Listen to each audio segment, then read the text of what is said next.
Hello बेटा, कैसे हो आप लोग। बेटा मेरा नाम है अंकित कुमार और मैं पढ़ाता हूँ फिजिक्स रेजोनेंस के जयपुर सेंटर में।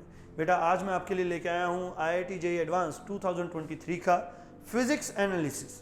बेटा इस वीडियो में हम देखेंगे कि इस बार के पेपर में हर एक चैप्टर में से कितने कितने % क्वेश्चन आए हैं, उनकी वेटेज क्या रही है और ओवरऑल पेपर कैसा था, ईजी था या टफ था।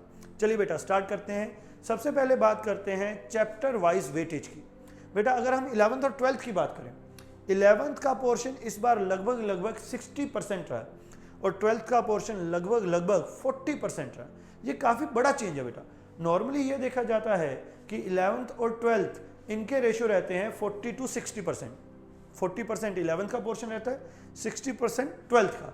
लेकिन इस बार इन्होंने उल्टा कर दिया, 60% 11th का पूछ लिया और 40% 12th का पूछ लिया। उसका भी मेजर रीजन है बेटा थर्मोडायनेमिक्स। इस बार थर्मोडायनेमिक्स में से 5 क्वेश्चन 17 मार्क्स के क्वेश्चन पूछे गए। इस वजह से ओवरऑल बेटा जो रेशियो है वो गड़बड़ा गई। सेकंड बेटा हमने ये देखा है कि पिछले 5 सालों में ये ट्राई किया जा रहा है कि 11th और 12th का वेटेज लगभग समान रखा जाए, जैसे कि 50-50%। चलिए बेटा आगे चलते हैं। अब यूनिट एंड डायमेंशन से शुरू करते हैं। बेटा यूनिट एंड डायमेंशन से एक क्वेश्चन आया और ये क्वेश्चन बहुत ही क्लासिक था। मीन्स ऐसे क्वेश्चन आपको मॉड्यूल में, अपने नोट्स में, हर जगह पे मिल जाएंगे। बहुत ही बेसिक क्वेश्चन था बेटा, इजी लेवल का क्वेश्चन था। ये आप आराम से कर सकते हो। थोड़ा सा लेंथी पड़ता है लेकिन आराम से किया जा सकता है। सेकंड बेटा अगला आता है एरर एनालिसिस। एक क्वेश्चन पूछा गया था एरर एनालिसिस से। सरप्राइजिंगली वर्नियर कैलिपर और स्क्रू गेज से एक भी क्वेश्चन नहीं पूछा गया। एक क्वेश्चन पूछा गया है, वो भी किससे, एरर से। हर साल एक क्वेश्चन पूछा जाता है बेटा, तो एक क्वेश्चन पूछा गया है और ये क्वेश्चन था ज्योमेट्रिकल ऑप्टिक्स का। ये ज्योमेट्रिकल ऑप्टिक्स, इसके अंदर बेटा आपको एक लेंस की फोकल लेंथ के अंदर का एरर बताना था। और ये क्वेश्चन तब होता है अगर आपको ये पता हो कि एरर निकालने के लिए डिफरेंशिएशन का यूज किया जाता है। बेसिक क्वेश्चन था बेटा, अगर आपने थोड़ी सी प्रैक्टिस कर रखी है एरर्स की तो आराम से हो जाता है। चलिए बेटा प्रोजेक्टाइल मोशन। एक्चुअल में प्रोजेक्टाइल मोशन का क्वेश्चन नहीं था, ये था 2D का क्वेश्चन। उसके अंदर भी आपको डिफरेंशिएशन इंटीग्रेशन का यूज करके आंसर निकालने थे। ऐसे क्वेश्चन प्रीवियस ईयरली 2-3 बार पूछे जा चुके हैं। वैसा ही एक क्वेश्चन फिर से पूछा गया था। तो अगर आपने PYQ लगा रखे हैं रिसेंट वाले, तो आपसे आराम से ये क्वेश्चन बन जाना चाहिए था। बेटा फिर है centre of mass. Centre of mass से एज सच कोई क्वेश्चन नहीं आया, लेकिन एक क्वेश्चन आया था प्रोजेक्टाइल मोशन का। उसके अंदर उन्होंने कोलिजन की बात कर ली थी, तो इसलिए बेटा वो क्वेश्चन बन गया सेंटर ऑफ मास का। वो क्वेश्चन ईजी था, पहले पेपर का पहले ही क्वेश्चन था, वो बहुत ही आसान क्वेश्चन था, कोई दिक्कत नहीं थी इसमें, ये भी आराम से आपसे हो जाता। नेक्स्ट है बेटा रोटेशन। रोटेशन से 3 क्वेश्चन आए थे। एक था एंगुलर मोमेंटम कंजर्वेशन पे, एक था एंगुलर इंपल्स पे और एक था प्योर रोलिंग पे। हर साल ये होता है कि बेटा एक क्वेश्चन प्योर रोलिंग का आता ही आता है, एक क्वेश्चन एंगुलर मोमेंटम कंजर्वेशन का आता ही आता है। किसके अंदर? रोटेशन के अंदर। बेटा इन क्वेश्चंस का level easy, moderate, tough in level पे ही था। एक क्वेश्चन बहुत ही ईजी था एंगुलर मोमेंटम कंजर्वेशन का, एक क्वेश्चन आप मॉडरेट और टफ की कैटेगरी में डाल सकते हो। चलिए बेटा ग्रेविटेशन। ग्रेविटेशन से जो क्वेश्चन आया वो बहुत ही इजी था। हाइट के साथ जी कैसे वेरी करता है उसका आपको फॉर्मूला अगर आता है तो आराम से आप इस क्वेश्चन को कर सकते थे। नेक्स्ट था बेटा फ्लूइड। एक्चुअल में फ्लूइड से क्वेश्चन डायरेक्टली एक भी नहीं आया। ये क्वेश्चन जो पूछा गया है फ्लूइड का, ये पैराग्राफ में आया था बेटा, और उस पैराग्राफ के अंदर थर्मोडायनेमिक्स प्लस फ्लूइड दोनों का यूज करना था क्वेश्चन सोल्व करने के लिए। तो हमने एक क्वेश्चन फ्लूइड में डाल दिया और एक क्वेश्चन थर्मोडायनेमिक्स में डाल दिया। एक्चुअल में ये दोनों क्वेश्चन है थर्मोडायनेमिक्स की। उसमें फ्लूइड के कॉन्सेप्ट लग रहे थे बेटा, जैसे Bernoulli's equation, equation of continuity. तो एक क्वेश्चन फ्लूइड में रख लिया कि चलो फ्लूइड की जरूरत पड़ रही है, ऐसा नहीं कि उसमें से क्वेश्चन ही नहीं आया। फिर बेटा सरफेस टेंशन। सरफेस टेंशन से एक क्वेश्चन आया है, ईजी क्वेश्चन था। थर्मोडायनेमिक्स का यूज इसमें भी हो रहा था सरफेस टेंशन के साथ। अगर आपको बेसिक कॉन्सेप्ट आते हैं सरफेस टेंशन के और थर्मोडायनेमिक्स के, तो आराम से ये क्वेश्चन हो जाता है। ये इजी कैटेगरी का था बेटा। सिंपल हार्मोनिक मोशन, इसमें भी एक क्वेश्चन पूछा गया था एंगुलर SHM पे, तो इसके अंदर भी बेटा रोटेशन इन्वॉल्व हो रही थी। यानी कि अगर देखा जाए तो रोटेशन के 4 क्वेश्चन हो गए। रोटेशन इन्वॉल्व करके ये एंगुलर SHM पे क्वेश्चन पूछ रहे थे।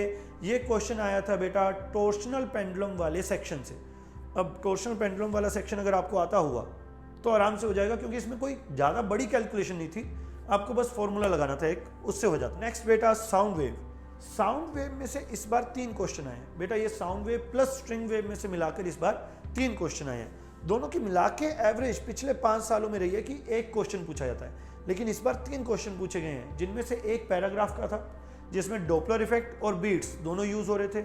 एक क्वेश्चन था बेटा स्ट्रिंग वेव का, जिसके अंदर आपको रेजोनेंस की जरूरत पड़ रही थी कि स्ट्रिंग के ऊपर रेजोनेंस किस तरह से होती है।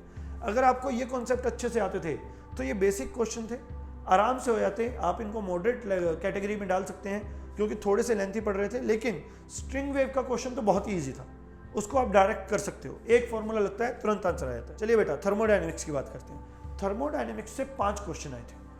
कुछ क्वेश्चन टफ थे, जैसे कि जो फ्लूइड के साथ मिक्स करके क्वेश्चन बनाया गया था वो टफ था, लेकिन बाकी क्वेश्चन इजी टू मॉडरेट थे। ज़्यादा बड़ी कैलकुलेशंस नहीं करवा रहे थे, आपसे चेक कर रहे थे कि आपको बेसिक आता है या नहीं। जैसे कि आपसे पूछा जा रहा है कि वर्क डन निकालना आता है या नहीं, आइसोबारिक प्रोसेस में वर्क डन की कैलकुलेशन क्या होती है, इंटरनल एनर्जी की कैलकुलेशन आती है या नहीं, सीपी और सीवी मिक्सचर ऑफ गैसेस के लिए निकालना आता है या नहीं। तो इस तरह के बेसिक चीज़ें पूछी थी बेटा। बहुत ज़्यादा इंटीग्रेशन, बहुत ज़्यादा डिफ्रेंसिएशन इन्होंने इंक्लूड नहीं किया था। नेक्स्ट है बेटा हीट ट्रांसफर। हीट ट्रांसफर पर मैच द मैट्रिक्स टाइप का एक क्वेश्चन आया था बेटा, जिसमें अलग अलग टेम्परेचर पे आपको पूछा जा रहा था कि मैक्सिमम वेवलेंथ क्या रिलीज होगी, और जो मैक्सिमम वेवलेंथ रिलीज होगी उसके अकॉर्डिंग आपसे 5 या 6 उनकी प्रॉपर्टीज पूछी जा रही थी कि इस वेवलेंथ की प्रॉपर्टी क्या होगी, उस वेवलेंथ की प्रॉपर्टी क्या होगी। नेक्स्ट है बेटा इलेक्ट्रोस्टैटिक। ये थोड़ा सा सरप्राइजिंग है, इसने ट्रेंड चेंज किया। 3-4 क्वेश्चन पूछे जाते हैं हर साल, इस बार पूछा गया सिर्फ एक क्वेश्चन, वो भी बहुत ही बेसिक, ज़्यादा टफ वो भी नहीं। नेक्स्ट है क्वेश्चन बेटा कैपेसिटर का। कैपेसिटर से हर साल 2 क्वेश्चन आते हैं, इस साल एक ही क्वेश्चन आया। कैपेसिटर के अंदर भी जो क्वेश्चन पूछा गया है बहुत ही बेसिक सा था। अगर आपको ये पता है कि एक पार्शियली फिल्ड कैपेसिटर का कैपेसिटेंस कैसे निकालते हैं तो इसको आप आराम से कर सकते हैं। नेक्स्ट है बेटा करंट इलेक्ट्रिसिटी, उसमें से एक क्वेश्चन आया। ये करंट इलेक्ट्रिसिटी का क्वेश्चन बेटा कैपेसिटर के साथ मिक्स करके बनाया गया था। नेक्स्ट है बेटा इलेक्ट्रोमैग्नेटिक इंडक्शन। इलेक्ट्रोमैग्नेटिक इंडक्शन में इस बार 2 क्वेश्चन पूछे गए हैं, उसमें से एक क्वेश्चन टफ लेवल का था, एक क्वेश्चन मॉडरेट लेवल का था। नेक्स्ट है बेटा अल्टरनेटिंग करंट, एक क्वेश्चन पूछा गया है, काफ़ी टफ था वो। इलेक्ट्रोमैग्नेट टफ नहीं कहूँगा, लेकिन लेंथी था काफ़ी, आपको काफ़ी कैलकुलेशन करनी पड़ती तब जाके आपका आंसर आता। इलेक्ट्रोमैग्नेटिक वेव बेटा इसमें से कभी क्वेश्चन नहीं पूछा गया, लेकिन इस साल इन्होंने इलेक्ट्रोमैग्नेटिक वेव से एक क्वेश्चन पूछा है। Geometrical optics. ज्योमेट्रिकल ऑप्टिक्स से बेटा इस बार अगर आप काउंट करो तो 3 क्वेश्चन आए थे, लेकिन उनमें से एक क्वेश्चन एरर का था तो उसको वहाँ पे डाल दिया। बाकी 2 क्वेश्चन में से जो एक क्वेश्चन था वो काफ़ी टफ था, उसके लिए आपको काफ़ी कैलकुलेशन करनी पड़ती, और इस क्वेश्चन के जो एक क्वेश्चन पूछा गया है उसके मल्टीपल आंसर पॉसिबल थे। तो यानी कि आपका कोई भी आंसर आ सकता है, कोई ऑप्शन तो दिया नहीं है, वो आंसर आप रिपोर्ट कर सकते हो। ये काफ़ी अच्छा क्वेश्चन था। नेक्स्ट है बेटा मॉडर्न फिजिक्स।